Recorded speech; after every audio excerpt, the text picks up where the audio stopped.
Goal of the 9-yard line. Hamilton keeps it. Touchdown.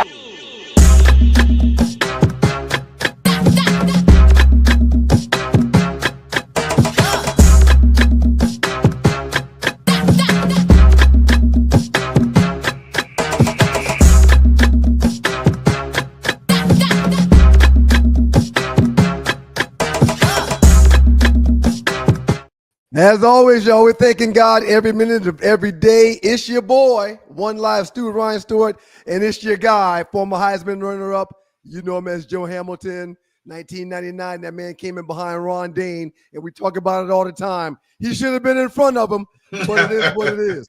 It is what it is. Georgia and South Carolina Hall of Famer in the building. In the huddle with Joe Ham, man. How you feeling, Joe? What's cracking, sir? Man, everything is cracking. Everything is cracking. I am doing outstanding, Stu. I'm in the graduation phase of my kid's career right now. Katie is moving on from middle school. Now she's going to be in high school. Fabulous job. She got what they call, Stu, an Eagle Award. And what an Eagle Award is, a student that held their entire middle school, 6th, 7th, and 8th grade GPA or grades, all A's. She had all A's the entire middle school, and what an honor. She racked up on a few more things as far as all smiles, being a collaborative leader. I was just so proud, and then watching the graduation from the seniors at Landmark and realizing this time next year, your son, I'll have a senior out there. It is just one of those things that where this last final moment they left today, because last week we bought Skylar his first car. So he's got a car now, so he's driving to school, getting up, taking care of his sister, being responsible. He had a finals this morning that he was a little bit worried about last night, but that's going to work out because he's prepared. But just that we're getting older in the lessons, in the qualities, the ethics that we instill in our kids, and as they get a little older and growing up, being teenagers now, man, you look back at it and you say, for now, for the time being, job well done. You see where they're maturing into themselves, who they're going to be in that mom or dad. And it's just a gratifying moment, man. And then on top of that, here we go with the NBA, brother. Right. So no better feeling for the Hamilton household and me. Before we get to the NBA, let's talk about these kids and some of their accomplishments real briefly. I want to say God bless their mom, man, because they get their athleticism from her. I stopped at Kenya Hamilton, man, because if it wasn't for Kenya, them kids wouldn't have the speed they got. They wouldn't be as strong as they are. They both got some good size. I mean, so God bless you and your wife, man. You're doing an outstanding job. I'm really proud of your kids, man, and I too, sir. Skylar driving and being and about to be a senior is another situation. I don't even want to talk about that. The fact that y'all have got him a car. I don't even want to talk about what all that means. It's just too deep, Joe. But I'm extremely proud of them and how they handle their academics and the things that they're doing outside of the classroom on the sports field at their school, Landmark Christian. And congratulations, man. I know it feels good. But sir, today, last week, Mason had his soccer banquet. Okay, I can share with you. The 3 different awards he got because he played on the middle school team and he played on the high school team. Mason is the first 8th grader to play varsity soccer to the point where they got a letter. What? First in school history. I'm elated. I'm beyond proud. It just means a lot because the school has a really good soccer program. So if he is lettering at this school's soccer program as an 8th grader, that means the future should be good. Great. Okay? His coach put me to the side and said, whatever you do, keep letting them grow, make them put in some time daily working with the ball. But I'm extremely proud of him. Let's fast forward that to today. You see, I got the tie on. Jack is over there hanging in the studio. Today at Mason's 8th grade moving on ceremonies, he racked up again. Oh, wow. Okay. One award is the Linda Rogers Memorial Scholarship Award, where Mason, getting this award, blesses his parents with a scholarship that he'll get yearly for the rest of his high school career, which means that the money that we pay for private school will be deducted some. Yeah, give it to him. Let him put it in his foundation. No, we're not going to start building something up. But what we will do is we'll give him the big piece of chicken moving forward on Sundays. Okay, he deserves it. We got the Scott Wilson Cougar Spirit Award for kid that just shows spirit not just in his sport, but on campus, in the class, on the practice field, everywhere where he is. And he received the Outstanding Speech Award every year. The 8th grade class, all of the students throughout the course of the year has to do a speech. It's the 8th grade speech, okay? Every other week, I believe they get 5 to 6 8th graders to do it. When they asked who wanted to go first, Mason, out of all 8th graders, raised his hands and said, best way to get it over with is just to go ahead and do it. Man, assertiveness. And he did his speech on cartoons and Disney and blew their minds away, man. So, like you, the kids have had an outstanding school year. And when I say outstanding, it's got nothing to do with athletics. Right. We're proud. And after Mason's graduation, I had to hightail it to Baker Middle School because our mentorship group at Baker Middle School received their awards for being in the 100 Black Men mentorship group with us this year. So I just got back from that. These 6 young men received their awards from myself and Brother Hassan, who is the committee chair for the 100 Black Men of Columbus. And it's been a busy day. I got another graduation to go to for another mentorship group at 5:30. And then after that, which is why I got into all of this, after that, I'm going to come home, sit down, change my clothes, put my feet up, and I'm going to watch game 1. and that is why we're not going at 9:00 again tonight. That is exactly why, because you and I, especially you with your New York Knickerbockers in the first round of Eastern Conference Finals, we don't want to miss an hour of that. Yes, we are having fun. We're going to have fun in the huddle with Joe Hand, but missing an hour of Eastern Conference Finals, only 4 teams remaining. I think it was better we did this as well. I want to say something to you right quick, because I want to ask a question. And it is in the huddle with Joe Hamilton. And my boy, One Life Stu, Ryan Stewart. Please, Joe, continue. Ask your question. Yes, because when you mentioned Mason in 8th grade and playing varsity, how was that conversation? How did you and JP, your wife, feel about that? Because I'm putting myself back in 1990, maybe 91. Hey, man, hold on a second, man. We vibe in a way that is hard to explain, Joe, because I know your journey and I know your story and I know what age you were when you were doing certain things back in Macedonia. So I thought about what you're about to ask me. Please ask, and then I'll answer the question. But I thought about you with this situation, and I actually talked with you about it a while back as well. Please continue, Joe. Yeah, because it gives me chill bumps because he's talented, first of all, Mason. He's mature beyond his years. He's not afraid of anything because you're playing up now. I remember vividly the conversation that Coach Kenneth Green, God bless the dead, a legendary basketball coach in the Low Country of South Carolina. He talked to my dad. He said, Joseph, Mr. Hamilton, your son is ready to play 8th grade basketball right now. I know he can be a 6th man, and by the time the season ends up, he probably is going to start.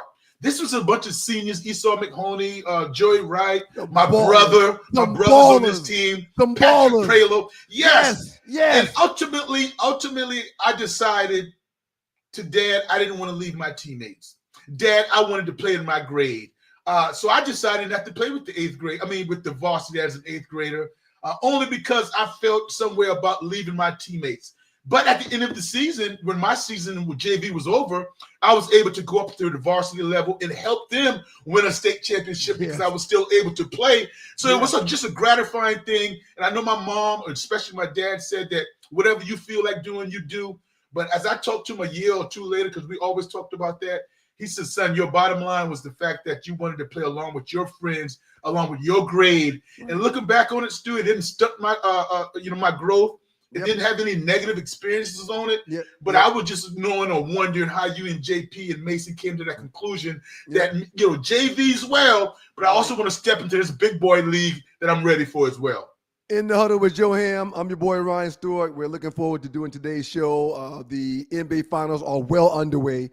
Eastern Conference Finals are here. First game is tonight. Western Conference Finals started last night, a game that we'll get into here in depth here shortly. But to answer your question, my wife came home one day and said that the varsity coach wants to talk to me.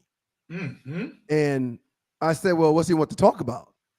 She said, babe, I think they're going to want Mason to come up and help them with their games this season. I said, babe, Mason's in the 8th grade. Mason's in the 8th grade. Mason's on the middle school soccer team. Mason is already getting pulled up to do JV duties on the JV team. And now you're telling me that the varsity coach wants to talk? Thank you for the heads up. Let him know that tomorrow after school is over, I'll come spend some time with him before the practice. I went to the practice. Coach, my wife said you wanted to talk. What's going on? I said, we've got a special talent in your son, and we're wanting to pull him up to feel him out and see if he can assist and or help the varsity team. I said, wow, coach. I said, that's pretty wild. I said, thank you for thinking about it and thank you for wanting to talk about it. First question, coach, is he going to play? Yes. Because if you're pulling him up from the middle school team, pulling him up from the JV team to be on the varsity roster, I want to make sure that he's logging minutes. I don't want him pulled up to sit on the sideline and watch y'all play. I can bring him to every game, and he can sit on the sideline with me or sit in the bleachers with me. If he's going to play, coach, that's something that I'll definitely entertain. And he said, we're going to see how it evolves. I can guarantee you that he will play. I don't know how early he will be playing, though. I said, okay. Coach, I'm honored that you want to do this. I really appreciate you for talking to me about it. And we're fine with you making this decision. We're fine with you doing this. However, if there's ever a time period where there's 2 games where he doesn't touch the field, he's not coming back up there. Coach, it's very important to me. It's imperative that he becomes a better soccer player. And the only way he's going to do that is if he's playing soccer. I overheard you telling the coach on the JV squad that Mason was going to be up here. That being said, the varsity coach is going to want him on the squad and not want him to play on the JV team. That's what I don't want, coach. Right. He said he understood that. And in the very first game, Mason played the entire second half. The very first game, they pulled him up. Mason played defense on the back line of that game. 2 times he got a steal and interception, in soccer. Took it the length of the field and got shots off. That's a special talent. The minute he took said shots, the minute the ball left his feet, because he's a defender, remember? Yes. The minute the ball left his feet, he turned around and sprinted back down the field. Yeah. Mm-hmm. Mm-hmm. Which made Dad so proud. Yes, it did. He didn't even watch to see if the ball went in the net, and one of them did. So to answer your question, I was a little apprehensive at first, but trusting and believing in the Lord, praying on it, making sure he wanted to take that leap. He, like you said, he told Coach he wanted to make sure that he was still going to be able to play with his friends. Yes. For now. That was important to him. But yeah, man, phenomenal year by my 8th grade son. On the varsity level. Phenomenal year. Yeah, it gives a new term to well-rounded. Yeah. You know, I think, that's why I tell Skylar, and I want these young kids who I talk to and I mentor and I, try to put life skills into them. Well, let's get back to well-rounded.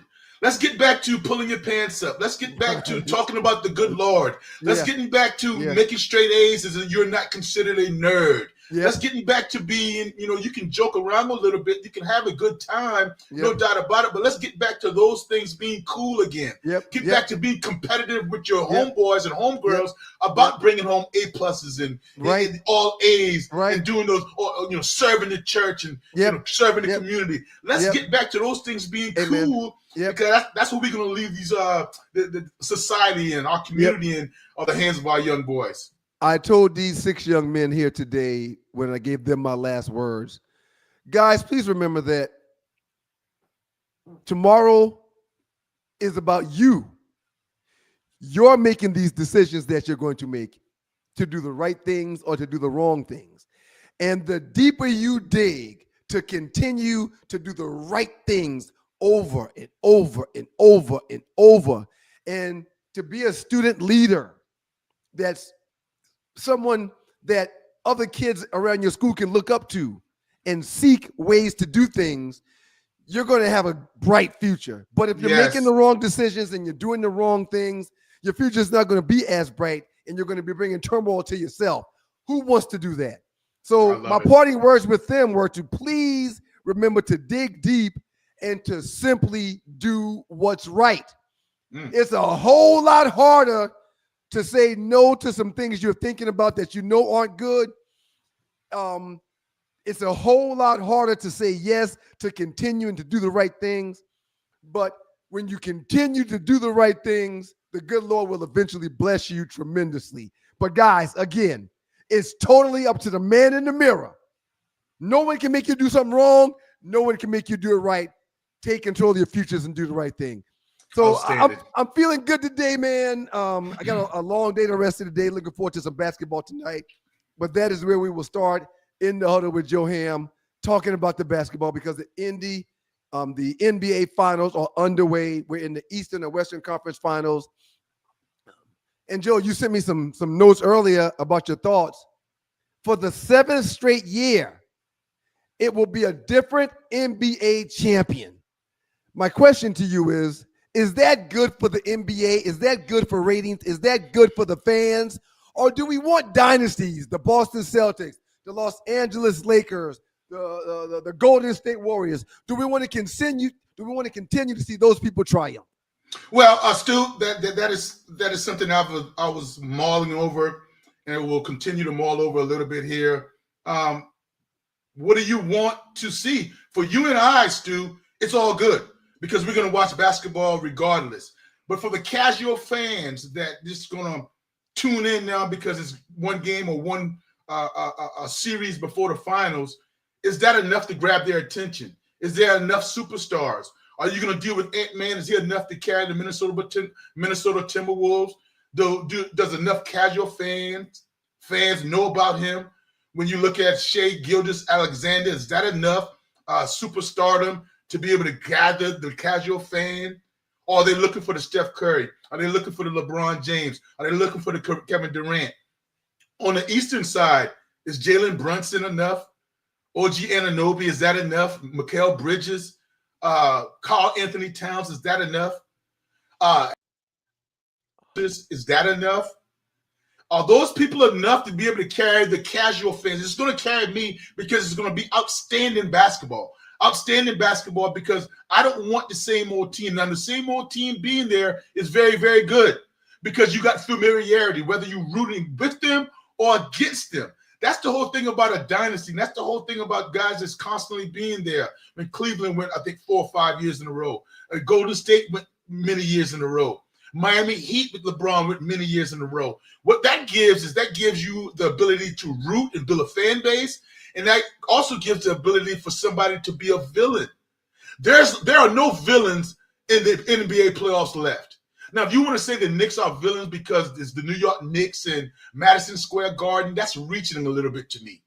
All these teams are likable teams. None of these teams you can say I'm tired of them being in the Eastern Conference Finals or the Western Conference Finals. I've had enough of them. Can't somebody else taste this? Even though the Minnesota Timberwolves were in this same spot last year, I love the new blood, and it's just enough superstars because I have 3 superstars on 4 teams. I have Shai Gilgeous-Alexander being a superstar. 1. Jalen Brunson is a superstar for the New York Knicks. And Ant-Man Anthony Edwards is a superstar for the Minnesota Timberwolves. So that's enough star power if those guys can get into it to carry the team. I would ask a quick question to myself and to you. Okay. How intriguing to you would it be for Indiana Pacers against a Minnesota Timberwolves matchup? Knowing that I'm the Knicks fan that I am, I would not want that. However, you said it earlier, Joe. You said it earlier. No matter who's in the finals, I'm going to watch every game. Right. I'm going to find a way to enjoy every game. There's 2 things I need to bring up based upon your dialogue from just now or your monologue from just now. Jimmy Butler, Steph Curry, Donovan Mitchell, LeBron, Luka, Joker, Ja Morant, Tatum, and Brown are gone. They're not playing basketball anymore this year. That's right. And the superstars you mentioned, Ant-Man, SGA, Brunson, I think you left out a name, and I want to talk about it. I don't think we can sleep on Tyrese Halliburton. Tyrese Halliburton is why the Pacers are still playing. Tyrese Halliburton is the one that sets the pace for that up-tempo offense that wants to run and gun every time they come up and down the court. It's him. So what I want you to explain briefly is how? Why did you not say Tyrese Halliburton's name when you mentioned the superstars that's still playing? Ant-Man, SGA, Brunson, and I love Brunson. We'll talk about them. But, Joe, did you just have a Freudian slip and overlook Tyrese Halliburton? No, I did not. I carefully presented you my word of those guys analyzing in the description I have for the 3 guys I named, and I left Halliburton out because Halliburton, to me, Ryan Stewart, he's a star. Okay, he's a star. He could be an all-star. That's not taking anything away from him. All around, really good player, 2-way player, defensively and offensively, shares the ball. We know in the playoffs already he's had 2 walk-off game-winning baskets against the Bucks. How's he having walk-offs and you're not mentioning him with the superstars? Because he's not a superstar, Stu, and it's a fine line. It's a fine line. It is a very, very fine line. I named box office. I named must-see. I named things to where when you cross that line to me from a star to a superstar, that the turnstiles, are you going to be in front of your TV when these guys show up and these guys are playing regardless? And I know what he means to the Indiana Pacers. But I would say a go-to player is Siakam more than Halliburton on that Indiana Pacers team. He's not the better player than Halliburton with all Halliburton does with the pace that you talked about in the defense. He's not logging minutes with the ball. No, he's not logging minutes with the ball. But when you're talking about, and that's why I worry about the Pacers a little bit, when the clutch time comes, and I know I'm saying this, it might be backpedaling a little bit because this guy has 2 walk-off game winners. When clutch time comes, you cannot give the ball to Halliburton and say, clear out, guys. You cannot do that. He's a team with Rick Carlisle, their coach, that ball movement, player movement, keeping the ball's not sticking in one man's hand. It's moving around. Everybody's touching it. They would rather have guys have 15, 18, 22, 13, 5 guys in double figures than have one guy at 30 plus and another guy at 18. That's what that team is all about. But when I say Shai Gilgeous-Alexander, Ant-Man, and Brunson, that's clear out. That's the shot clock is winding down. Go-to guys, and that's going to galvanize and put seats in the building. That's the difference to me between a superstar and an all-star. Halliburton is an all-star, not quite box office to be a superstar yet, in my opinion, and he's a very, very good player. In the Huddle with Joe Ham, I'm your boy, One Life Stu, Ryan Stewart. And right quick, Stuart, right quick, let me hear what you say about your definition about it. What is Jimmy Butler, in your opinion, as far as superstar? Jimmy Butler is a bona fide Robin to a Batman. So he's a star. He's a star. Not a superstar. His superstar days may be in his past. I would like to think that had he still been a superstar, that Golden State would have found a way to win more games when Steph Curry wasn't in. Totally agree, my friend. Okay. Yes. Okay. Yeah. All right. Joe, let's start here, man. Out of the 4 players that we just talked about, Ant-Man, SGA, Halliburton, and Brunson, you get to pick one player to start a team with. Which one of the 4 are you going with first? Take your time, Joe. It's a very important question. Ant-Man, SGA, Tyrese Halliburton, and Brunson. I'm going Ant-Man. I'm going Anthony Edwards. I am going Anthony Edwards, and the reason why is because that body build, that athleticism, his explosiveness, his ability to take on the other team's best player challenge.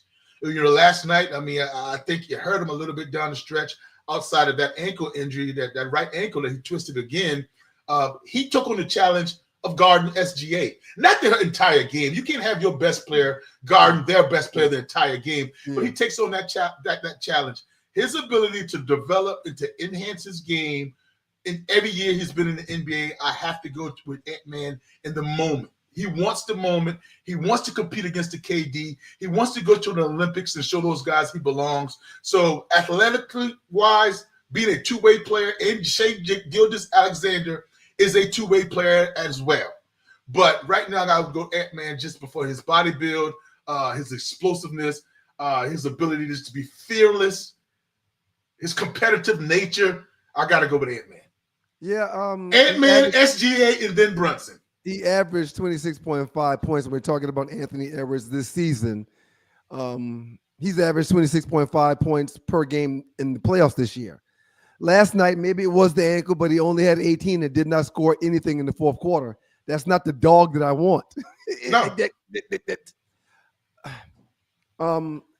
Be careful how you say that's not the dog that you want without giving a lot of credit to the number one defensive team in the NBA. Just not yet.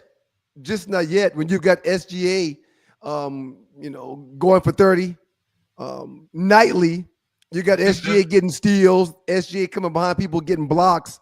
When it comes to these dogs, I gotta flip a coin between SGA and Brunson. I still wonder, especially after last night's game, I still wonder if Ant-Man is ready to take his team to the next level, which means the finals. I wonder if he's ready to say, give me the ball. He's going to have the Jordan effect. When Jordan got to this time of year, if he had to drop 60 for his team to win, that's what he was going to do. Right. If he had to drop 50 for his team to not this early in his career. And take this into account.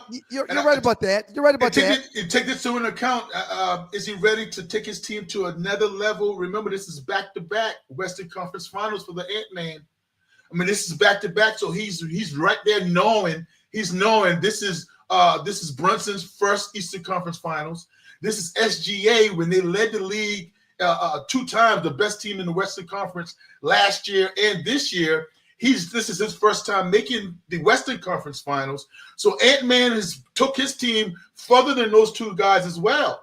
So with that being said, and I understand what you're saying, and last night, that's a great point you mentioned, but last night, man, that overall suffocating defense, forcing the Timberwolves to take 52 three-pointers, that's not them. They were forced to do that because of the defense. 31 points off of turnovers. Ant-Man is a part of that. By no means am I taking him out of the equation. He's a part of it. He struggled last night, but I have to go with thinking down the road, getting their shots off, being able to wave everybody away and say, I got this. Slightly, I'm going to go with Ant-Man, but I hear your point because SGA, he's a two-way player as well. He likes to squat on the defensive side as well. Minnesota struggled offensively, shooting just 35% from the field and under 30% from beyond the arc. But before we dig a little bit deeper into last night's Minnesota game, let's go back to visit briefly with the Indiana Pacers. We're both, you and I both, especially me being a defender in the National Football League.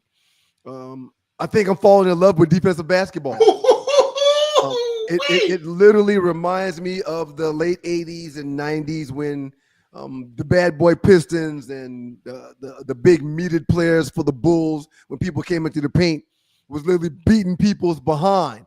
My question to you is, do the Pacers, who are left without a superstar, do they have a chance of really getting it done? The last team to really get a title without having the mega superstar like we've been mentioning is the 2004 Detroit Pistons. Do you think this Pacers, with the last 4 teams that are playing now, can find a way to rise to the cream of the crop and get it done? Yeah, I think so. I think so. Now, I'm not picking them to beat the Knicks in 7 games because I don't see them beating the Knicks 4 times. But that style of play, I love. I love that style of play because, it's Rick Carlisle.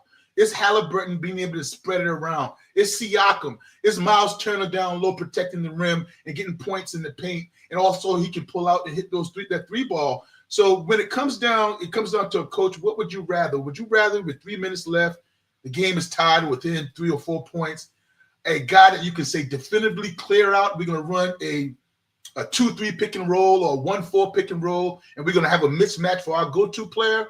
Or you still want motion offense or a flex offense that wherever the open guy is, that's who that ball is going to find. And we have trust and we have a lot of faith in that person who is taking that shot, that's their shot.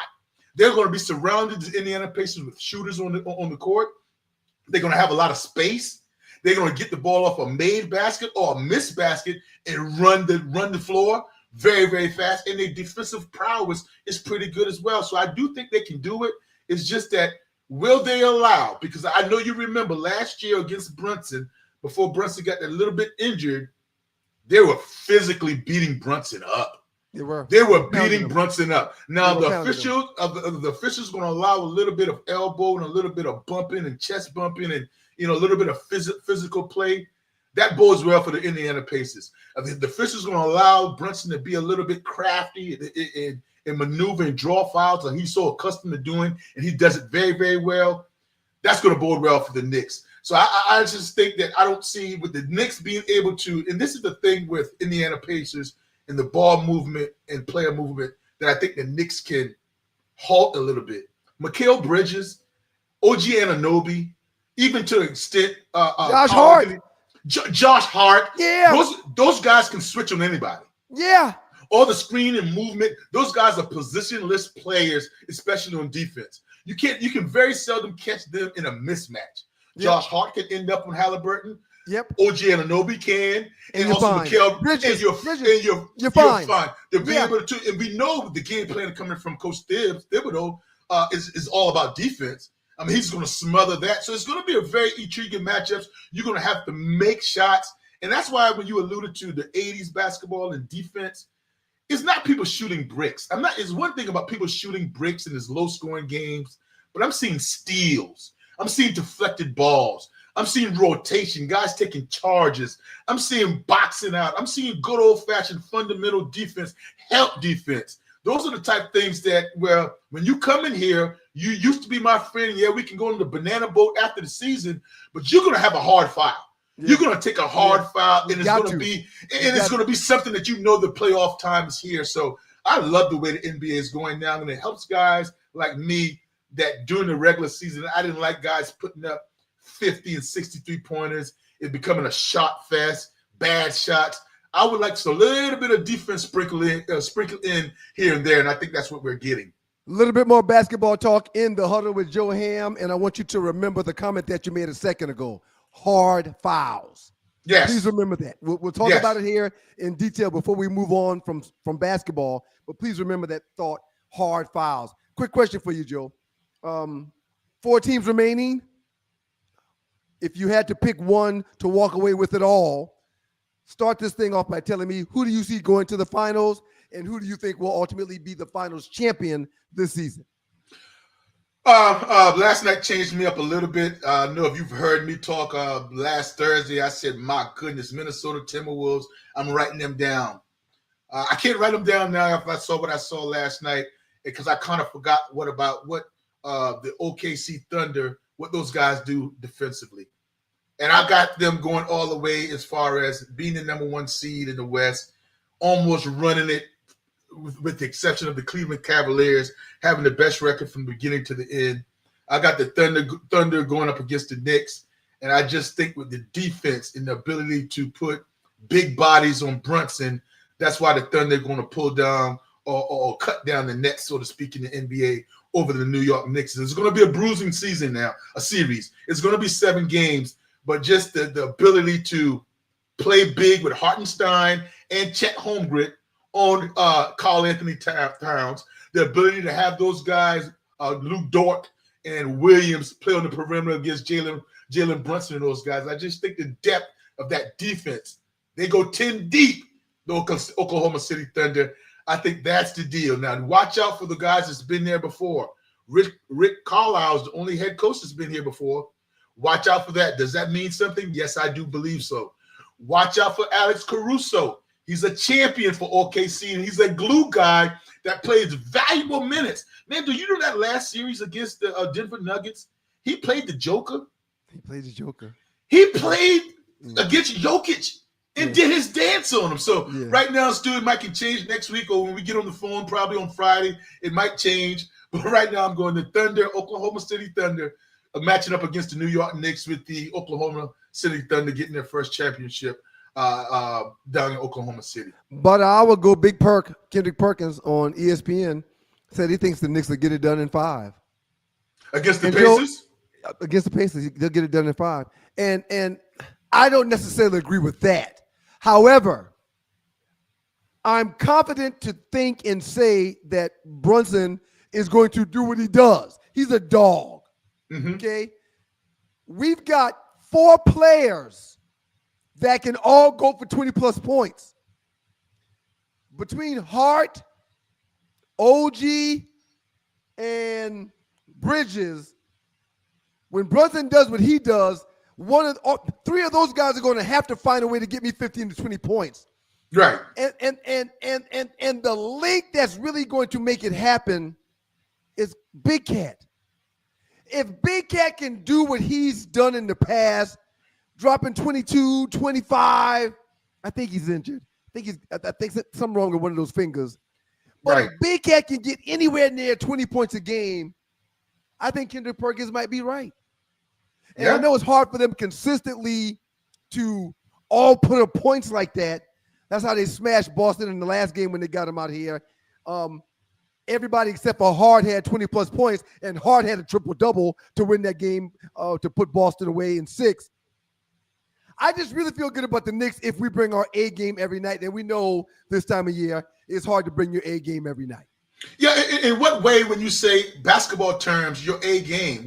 You know, because again, when you're talking about it, I kind of feel where you're going. Is it all about the shots falling? Is it about, the intangibles? Because A game, you can make up for a lot of different things. And I say about Karl Anthony Towns, and I wholeheartedly agree with you, but that's not an easy matchup. Miles Turner is a really good defender. I mean, and he's big and has the size. So is Karl Anthony Towns going to bring him out there on the 3-point land and do his dance from out there? Or he cannot, I don't think, just have a back to the basket, an old school back him up underneath the basket and get a layup or a jump hook or one of those type of things. So that's going to be an interesting matchup. But the A game, because again, if everybody brings their A game in the entire series, Perk is right. If Indiana bring their A game and do what they did all season long, and the New York Knicks do the same thing, talent is going to take over. New York has the most talent, but I think the Pacers play more so as a team, the team aspect of it. So it can either go 2 ways: 7 games, or the Knicks in 5, like Big Perk is saying. I don't think that the Pacers can win 4-1 or 4-2. But I think the Knicks can. Shouts out to my man, Rel Scott. I'm not sure he's in the chat or not. I think Tree is the one that asked the question in the chat. Ryan with his prime ties to go. Yeah, one of our listeners, Rel Scott, There it is. he sent me this beautiful tie. You can find him at Prime Ties to Go. I wore it today for Mason's graduation. I tend to wear it to Georgia Tech events because it's got that little bit of GT colors in it. So shouts out to you, Rel. My man, That's a solid Windsor too. That's a solid Windsor. I know you tied that, didn't you? I tied double Windsor, single Windsor. Yeah, man, that is smooth, man. And that's the thing. We taught the mentees. Taught the mentees how to tie ties. It's very important. Rated Kev says, I love real basketball. I like to see the superstars, but I love to see good basketball. So I love the way things are going in the NBA right now. Good basketball wins at the end. I got to agree with that. And Rated Kev also said, Joe, you're so right. He's a very important player, and he's a star, but he has to earn that super cap. I agree with that too. We appreciate you, Rated Kev. Thank you for listening, man. Travis Williams, before we move into the world of football, says, Shay got all them boys faded because he always shows up. Yeah, man. He's going to consistently be between 25 points and 35 points, and he can go for 40. And he's a specialist. Can I say this? Very seldom I've said this or heard anybody say this. He's a specialist at drawing fouls. Yeah. He's a specialist. So when his shot is not falling like last night in the first half, he still had 11 points and only made 2 baskets because he got to the free throw line. 4 minutes. Less than 5 minutes into the game last night. Less than 5 minutes. SGA had been to the line 4 times. Right. And what about his game? Joe. Come on, Joe. And what about his game? What I love about his game, he wants to get to that free throw line extended, that mid-range, 18 to 20 feet, and it's automatic. When you get in the gym these days, and I hope he talks to young guys in these clinics, when he talks to young and up-and-coming players, don't run behind that three-point line like Steph Curry. Right. Very few people can do what Steph Curry does. And shout out to Steph Curry because he changed the game. He's great. He changed the game. Now you want to shoot threes, and all the analytics are saying you shoot more threes and make more threes, do away with the twos. But, man, the mid-range game, that's what Big Body Brunson does. That mid-range game, I get to my area, one of the smallest guys in the league. His nickname is Big Body Brunson. Triple B. Man. Shouts out to Loose Neck Proclivities Psy on the road halfway between Dallas and Houston. Got my ears on. Thank you, Loose Neck, for spending time with your boys in the huddle with Joe Ham. We really appreciate it, man. Okay, I wanted to touch on one more thing before we move out of the world of basketball. What happens in tonight's game, game 1, Knicks versus Pacers? Give me your thoughts. I think just the crowd, the excitement of New York, the Big Apple, Madison Square Garden, everybody. And I didn't mention that. I'm so happy that everybody's healthy. Yeah, I know that Ant-Man last night retweaked his right ankle, but I think he should be okay. But everybody on all 4 teams are pretty much healthy and well rested. I just think that the Knicks are made for this moment. I think when you go back to the regular season and before the season started, the additions of Mikal Bridges, 5 first-round picks. 5 first-round picks. Yes, the addition of Karl Anthony Towns that threw everybody for a loop, trading Julius Randle and getting Karl Anthony Towns. The evolution still of Jalen Brunson. Each and every year for the last 3 years, he's been getting better. So I have to accept right now that he is because of last year, what he did, I wouldn't necessarily say he was a superstar last year. Right. He made me believe he's a superstar. He made me that. Yeah. He made me a believer this year. So game 1, New York Knicks, and I just think it's going to be a struggle for the Indiana Pacers to keep up with this 3 guys in the double figures because either Anunoby or Mikal Bridges is going to be going to have 20 points, and I definitely believe Karl Anthony Towns and Jalen Brunson will have 20 points. You just alluded to the trade that was made by Minnesota and New York where they swapped Big Cat for Julius Randle. Julius Randle last night, he's had an exceptional postseason. Yes, he has. 28 points last night, only had 8 in the fourth quarter last night, but 28 points overall. Dare I say, the way they've both played in this postseason, had the Knicks still had Julius Randle playing like Julius Randle's playing now, they could give him the damn trophy. Because Julius Randle right now has outplayed Big Cat this postseason. It's not even close right now. Yeah, Big Cat hadn't done bad, but Julius Randle has been a dependable player from behind the arc and defensively for the Minnesota Timberwolves. You're spot on with that, Stu. You're spot on with that. But I just have to say those are two different kind of comparisons of the players. Because Julius Randle back with the New York Knicks now, he's not a big. He's almost a stretch four, almost a three, a small forward to me. So Karl Anthony Towns, you have to consider what he does on the defensive end, how he's stacking up that lane a little bit, how he's getting those rebounds. Okay. So he's doing those small things. But Julius Randle is a beast. Yeah, he's a beast now. Yeah. I just think that it was best for both teams because with New York now, not only does Karl Anthony Towns give you that scoring when he can, he also gives you a defensive presence that doesn't show up always in the stat book. I told you to remember hard fouls before we get away from the NBA. I'm sorry. We're getting away from the NBA, but we're still going to talk basketball. I told you to remember hard fouls. Yes. I'm certain that you saw the Fever Sky game, game 1 for the Indiana Fever this past couple of days ago. You would be correct to assume that, sir. Okay. Joe, I know you sit in front of that TV and you're watching these games. I know that. If you're not being a dad out at one of your kids' events, I know you're in front of the TV watching these games. Caitlin Clark fouled the hell out of Angel Reese. Before I give you my thoughts, because I'm sure you probably know what they are, you know how I feel about CC. Share your thoughts on the Indiana Fever beating the Sky, and share your thoughts on that foul. I want to just know how you feel about it. I don't want to lead you in any direction with a direct question. Share your thoughts on that situation between Caitlin Clark and Angel Reese in game 1. Well, Caitlin Clark in the Indiana Fever, they're going to beat Angel Reese and her team, Chicago, every single time. They have a better team. Caitlin Clark playing the point guard position like we haven't seen anybody play this early in their career. She had another 25 and 10 last night in a loss to the Atlanta Dream, but she's spectacular. Stu, when I saw that foul and the reaction from Angel Reese, she's still upset about something with Caitlin Clark. I don't know what it is exactly, but something is still rubbing her the wrong way. Shout out to Caitlin Clark for taking that foul. Caitlin Clark, we talked about the 80s and 90s. She basically fouled Angel Reese and saying, there ain't no way you're going to get an and one. Right. That ball is going to be out there. You might hit the floor. I'm going after ball first, and I might catch some skin. I might catch a little bit of your arm, and it might be ow. It might hurt a little bit. He said, I might catch some skin. Yeah, I might foul you a little bit hard, but it's because there is no no-fly zone. There's not going to be a three-point play. So yes, but that's about nothing. Angel Reese, in my opinion, had that foul, and this is my opinion, and I'm very high on this opinion about that basketball play. If it had been anybody else on the Chicago Sky's team, on Indiana Fever's team, yeah.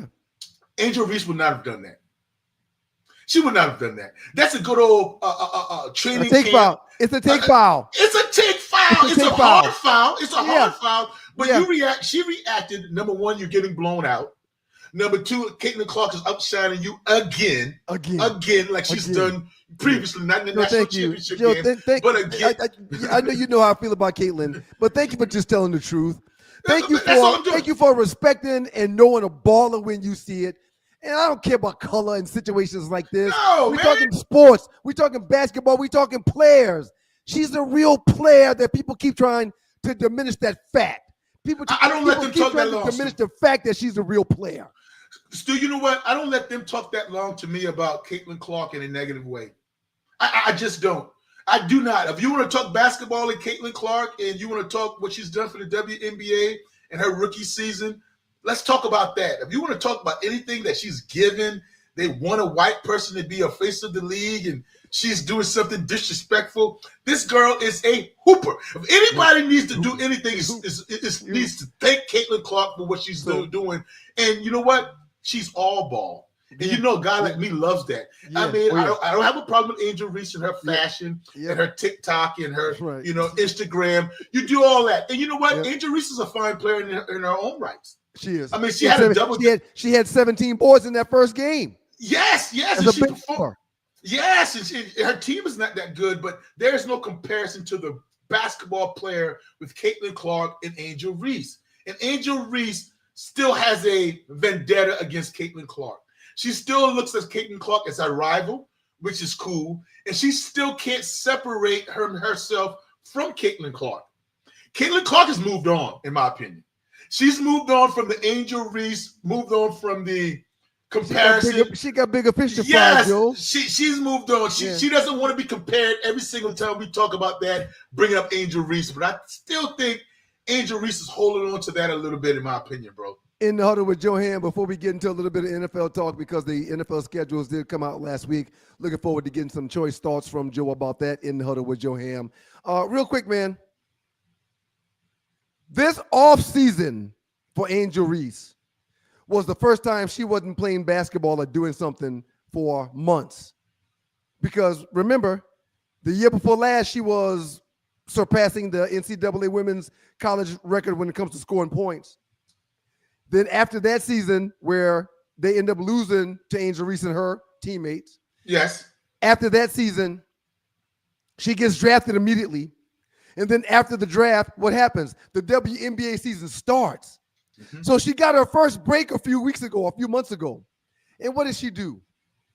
You can visibly see the muscle mass she's put on the last month and a half, 2 months. You can visibly see it. So people have been making fun of how buff she looks while she's playing now. People are teasing about the transformation of her body.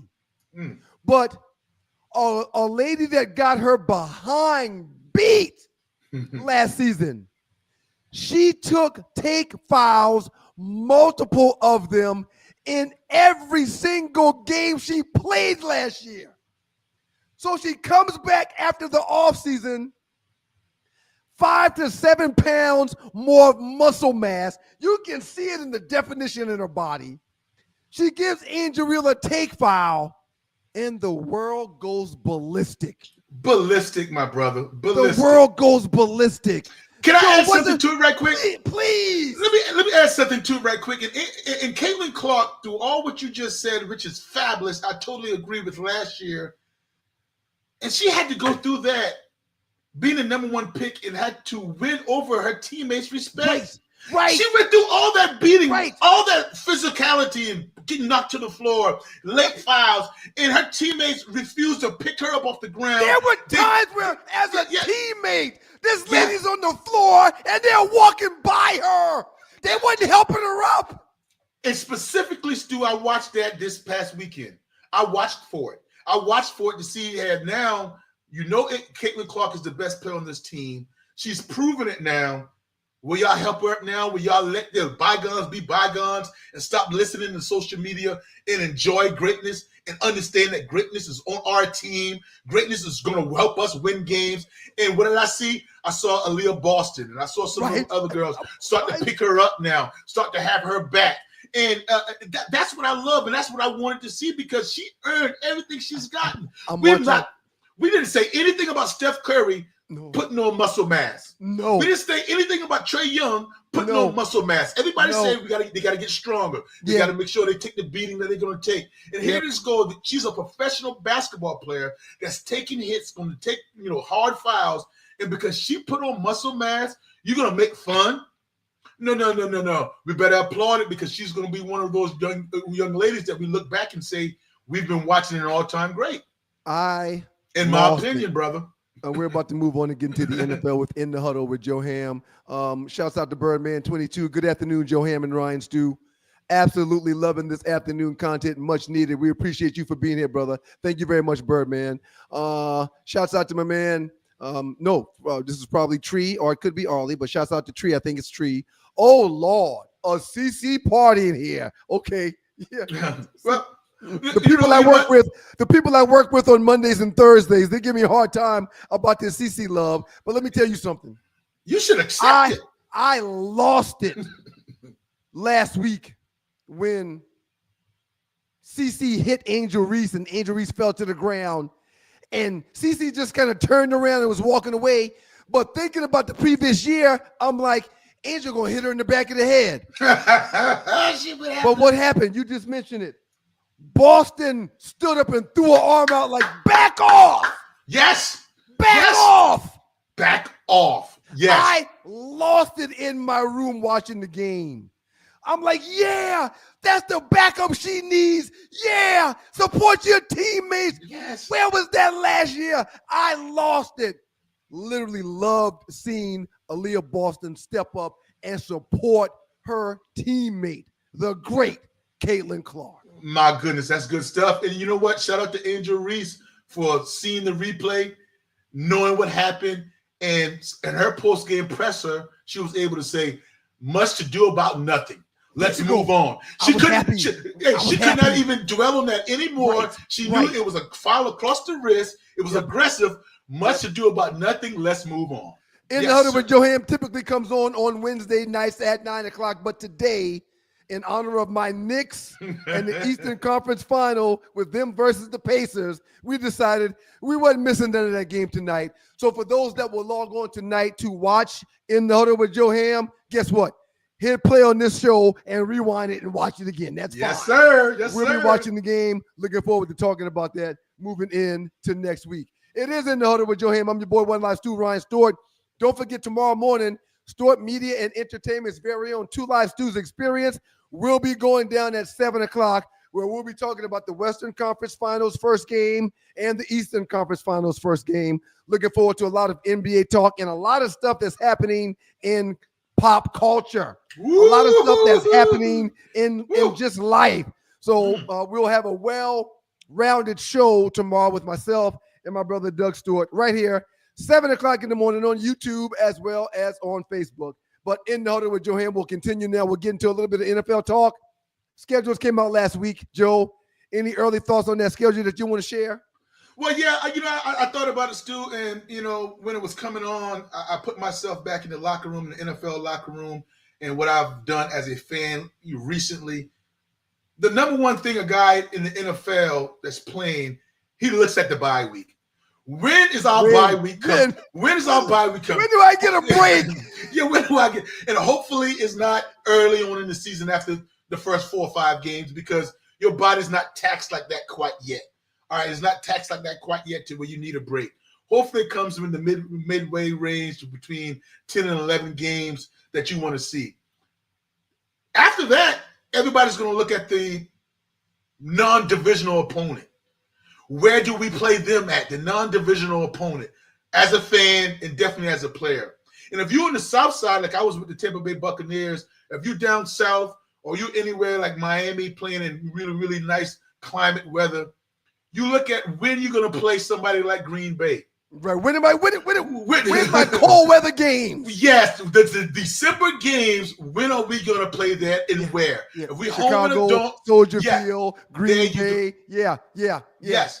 And also after that, you want to look at the last 4 games. You want to look at the last 4 games, meaning that, is it a division rival? Is it a division rival? And I think the NFL has done a really good job of the last a few years that normally every single team ends up playing a division foe. And sometimes, more often than not, especially last year, that came down to winning the division. That came down to playoff seedings. That came down to say who's going to kind of jockey for the 3rd and 4th seed. I love meaningful games at the end of the season. So when you look at the schedule, we never really know, because I guarantee you some teams that made the NFL playoffs last year, they won't make it this year. Yeah. Some of the quarterbacks that fell off last year might have a resurgence this year. Yeah. So you might judge and you might count wins. We all play that game, Stu. We all play the game, so that should be a win. That should be a win. Or we should be 6-6 in 12 games. Or we all play that game, but not knowing who actually is that roster or what happens with injury. So that's the games when the NFL schedule comes out. I love playing those mediocre kind of games. What have I told you for the last few weeks about my New York Knicks? There's a reason why we have to play these games. Yeah. We just can't look at these games prior to the game and say, oh, tonight so-and-so is going to win. It don't work like that.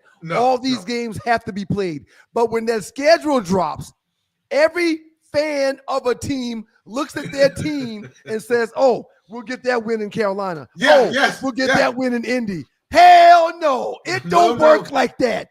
These games have to be played. Have to be played. And again, the favorites. You're going to say the Kansas City Chiefs. Why won't you say the favorites are going to be the Philadelphia Eagles coming back? But there's going to be some up-and-coming team. Who knows about Jalen Daniels in his sophomore slump? We don't know. We might come Washington. We really know. So that's why I love looking at the schedule. I love projecting. But you have to start when you're projecting schedules and you're looking at teams to be successful. You have to go to the guy that's saying hut. If you have a guy that's saying hut who you trust, you can start counting wins. Other than that, it's a crapshoot, brother. Wrapping things up right now in the huddle with Joe Ham. Man, that was a fast hour. I mean, goodness, it flew, man. It just flies by, man. Joe, they're voting on the tush push today. Let me get your thoughts on how that vote will come out and your thoughts on them voting on it at all. Well, I don't like it that they are voting on it at all, but I did see before we came in here that they did not pass it. It failed. Okay. So the tush push is going to continue, and rightfully so. Shame on them. Shame on them, Joe. No, point fingers. Point fingers. Shame on the Green Bay Packers. They the one who proposed it. Yes, they proposed it. The Green Bay Packers proposed it. Why? Because the Philadelphia Eagles are in the same conference. All right, same the Eastern Conference. They might prevent them from going to the Super Bowl or the NFC Championship game, and they can't stop the play. Yeah. Miss me with injury, me with being safe, miss me with all that. Y'all get your weight up. If the NFL is a copycat league, then copycat. You do it. Let me see you do it. I'm so happy about the owners, and I think the voting went 22-10, and they needed 24 of the votes, so it did not pass. And shout almost out got it. Because one team is successful with something, you're going to try to outlaw it. Yeah. Come on, man. That didn't make any sense to me, brother. Flag football in the Olympics, Joe. Before we get out of here, man, talk to us about this outstanding opportunity for NFL players to find a way to get themselves a medal. Talk about the flag football being a part of the Olympics. Man, Stephen A. Smith and Mad Dog Russo disturbed me a little bit this morning because they said they despise this idea. And they said they didn't like it at all because of the injuries. It's still football and the sudden movements. You can still tear an ACL or you can still, meniscus. Anything can happen. But why rob these guys of some of their dreams? I heard Justin Jefferson say he would love to have a gold medal.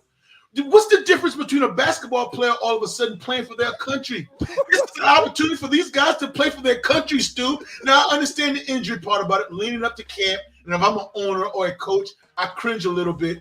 But my goodness, these guys are running 7-on-7. It's just like 7-on-7 in flag football. And a chance to represent your country. Yeah, I would say if you want to do it, go ahead and do it. Protect yourself, God willing, you'll stay healthy. But to hold up a gold medal, to have that torch lit to wherever the Olympics is going to be, I think the next one is going to be in Los Angeles. But to play for your country, baseball does it.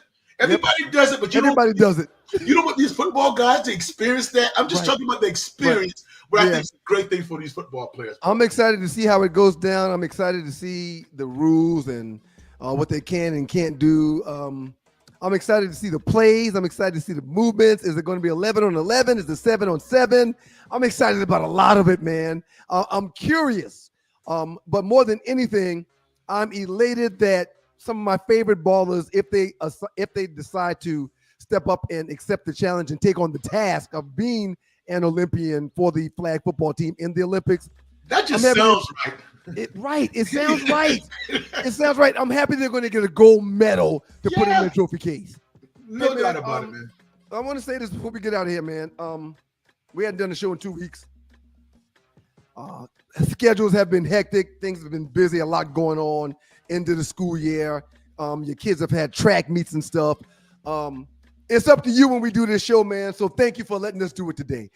My goodness. It is a bright light and a bright spot of my week, spending this hour plus with you and talking about the show that we'll have on Wednesdays when we start pre-planning on Saturday and talking about it on Sunday and getting a rundown put together on Monday and Tuesday, figuring out your final thoughts and then instituting what we're going to put on. I thoroughly enjoy this, man, and prayerfully we'll get to do it again next week. Soothing, brother. Very, very soothing. Therapeutic. And I love when we agree. I love when we disagree. Right. I just love picking your brain because I love it. You bring a different perspective to me to where I must think. I must think this through because it's not challenging each other. It's just making sure that we can infotain with the correct information. So that was good stuff, brother. God is good all the time, and all the time God is good. If you don't know him and need to find him and show him love, that's all he's showing you, nothing but love. Quick reminder, we did run today's show a little early because of the basketball that's going on tonight. For those that want to see today's show tonight at 9 o'clock, just go to YouTube, pull up Stewart Media and Entertainment, and click in the Huddle with Joe Ham, and this show will be able to be watched whenever you have time to watch it. Don't forget about tomorrow morning, the Two Live Stews and the Two Live Stews Experience. Myself, my brother Doug Stewart, we'll be here at 7 o'clock sharp doing what we do for the dogs and poodles. We'll have a whole bunch of fun. Thank y'all for being here. Y'all enjoy the game tonight. And can I end by simply saying, go Knicks? Peace, y'all, man. Thank y'all for being here, Joe. Love you, dog. Good job, Joe. No doubt about it, brother.